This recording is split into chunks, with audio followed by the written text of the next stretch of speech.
bad weather? That's when nature puts on her best show. If you're crazy enough to stay, of course. The first time I tried to photograph a storm, I thought I was chasing light. But what I was really chasing was control. I wanted drama, lightning, clouds, all of it, but I wanted it on my terms.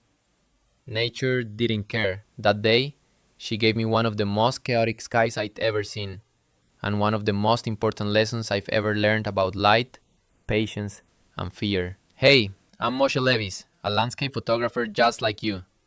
Today I want to talk about dramatic natural phenomena, storms, fog, light rays, fire skies, and how they can completely transform your photography if you learn how to work with them instead of against them. I'll tell you about the day I got caught in a storm and how that moment changed the way I shoot forever. A few years ago, I was driving through the desert, chasing what looked like the perfect sunset. The forecast promised clear skies, the kind you dream about. But halfway there, the horizon started to vanish. A wall of clouds rolled in like a slow avalanche. My first instinct? Panic. I'd planned everything, the location, the light, even the exact minute for golden hour. And now, it was all falling apart. Imagine spending hours setting up for a concert, and then realizing the singer just cancelled. That's exactly how it felt. But I kept driving, stubborn, hopeful, maybe a little desperate. I told myself, maybe the storm will pass. It didn't. By the time I reached the ridge, the light was gone. The wind was howling, sand whipping across the road, the sky turning this deep bruised purple. I remember thinking, this is a disaster. I almost turned back.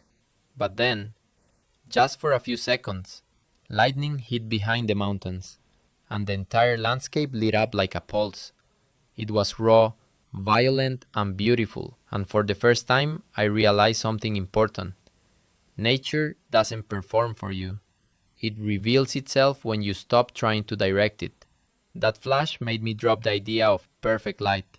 Instead, I started looking for truthful light, the kind that happens once and never again. So I stepped out of the car, grabbed my camera, and just started shooting. No tripod, no perfect settings, just instinct.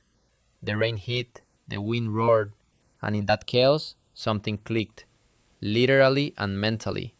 Every frame was unpredictable, but everyone felt alive. I started to understand that dramatic weather isn't the enemy of photography. It's the character in the story. Think of it like jazz. You can't control the rhythm. You just have to find your place inside it. After that storm, I started seeking out those moody, imperfect days.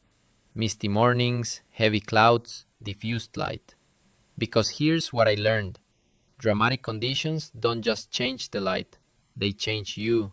For example, fog forces you to simplify, to focus on shapes and tones instead of distractions. Stormlight teaches you timing, patience for that split second when chaos turns into beauty.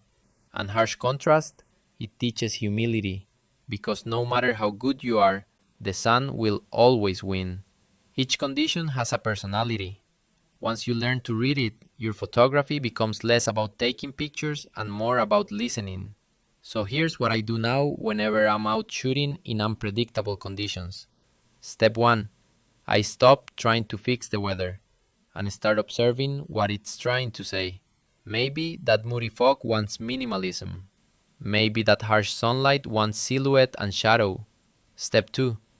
I always expose for the drama. For example, if the sky is the story, protect those highlights. Let the land fall into mystery. Step 3. I remind myself that no light is wasted, because even when it feels like a bad day, nature might be setting up a once-in-a-lifetime moment. You just have to be there to see it. That storm taught me something no tutorial or camera manual ever could. Patience doesn't mean waiting for perfect conditions. It means staying open when everything goes wrong. Some of my best shots now come from those wild, unpredictable moments, the ones I used to avoid. And every time I hear thunder in the distance, I grab my camera. Not because I want control, but because I want to remember what it feels like to be small in front of something powerful. So here's my challenge for you. Next time the weather turns, don't pack up. Stay a little longer. Let the chaos show you something you can't plan. Because in the end, photography isn't about capturing the world at its best. It's about being there when the world decides to show its truth.